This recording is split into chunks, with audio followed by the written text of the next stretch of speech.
The role that I had in the military, I started out as a helicopter pilot, a Huey helicopter pilot. The career field that I chose was standardization. So I was an instructor pilot after Vietnam, and carried that on into a fixed wing community later on in my career, and finished out as still in standardization as an instructor pilot. The shirt, this is the emblem of the unit that I was with in Vietnam, the 170th Assault Helicopter Company in 1970 to 71. I arrived there in the middle part of April of 1970, and the 170th was at Kon Tum, a little place north of Pleiku.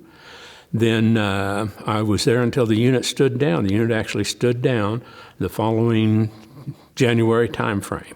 And then I went to another unit to finish out my career. But this was the unit that I first was assigned to in Vietnam, and holds a tremendous amount of emotional ties.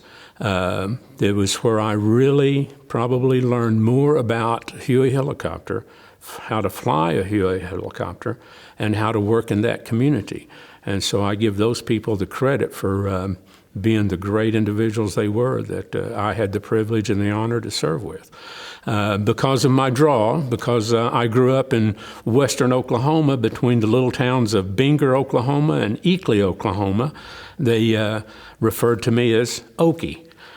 The hat, actually, I'm wearing the hat today. I finished my career flying a C-23 twin-engine turboprop.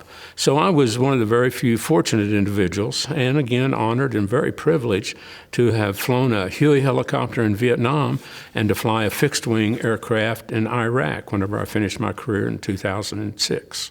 So Army aviation is very dear and near to my heart. It was my career.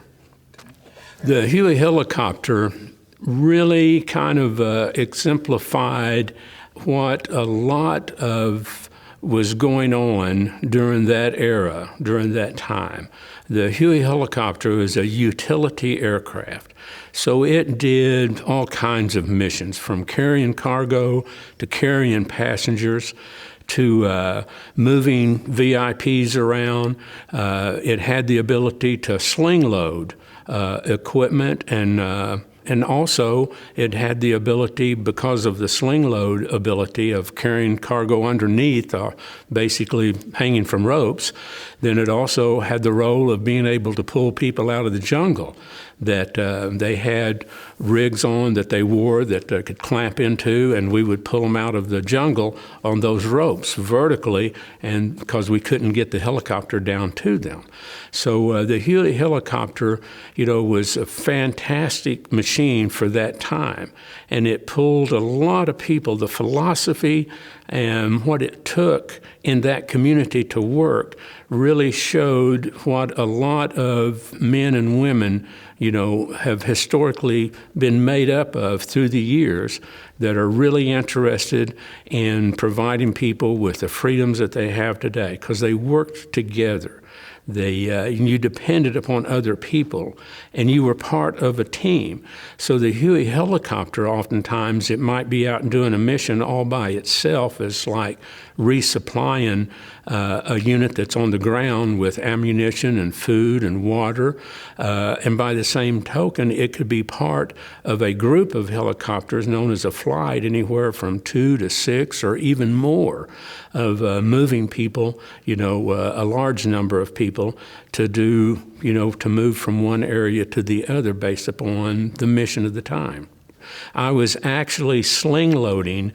The load was actually some radio equipment that needed to be delivered to a mountaintop that we could not land a helicopter on. We couldn't hover a helicopter to where the equipment needed to be unloaded. And so the equipment was gathered up on the ground, put in a big net, and then with a rope-type configuration, then we slung loaded. I lifted the load up off the ground and flew it to a mountaintop. One of the uniqueness about a helicopter is its ability to hover stationary, over a point.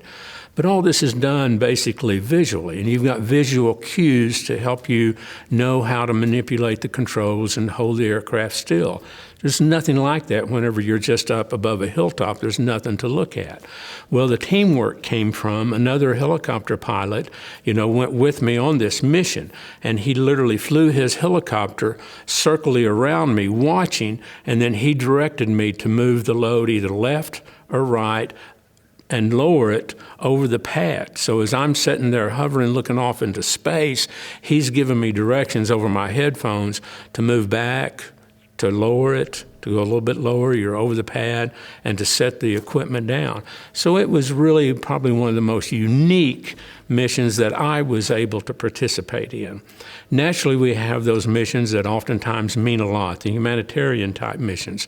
I had the opportunity one night to be called out for a medevac. Khartoum was located in a part of the country to where the indigenous people were known as mountain yards.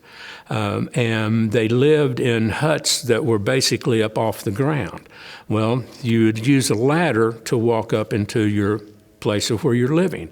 Well, one night they failed to bring the ladder in, and during the course of the night, a tiger walked up the ladder and into these people's home and bit the arm off of the grandmother.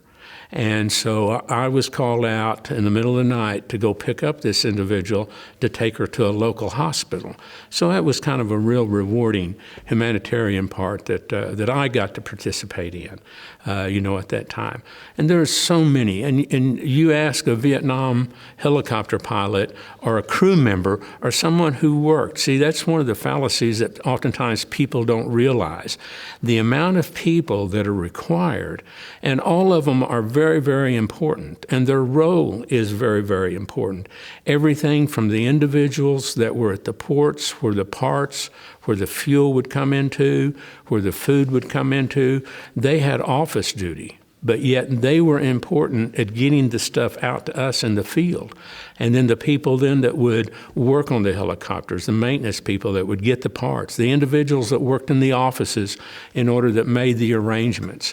Oftentimes the helicopter pilot gets to tell the war story, but oftentimes there's more people that's involved in the war story than just the pilot or the crew member.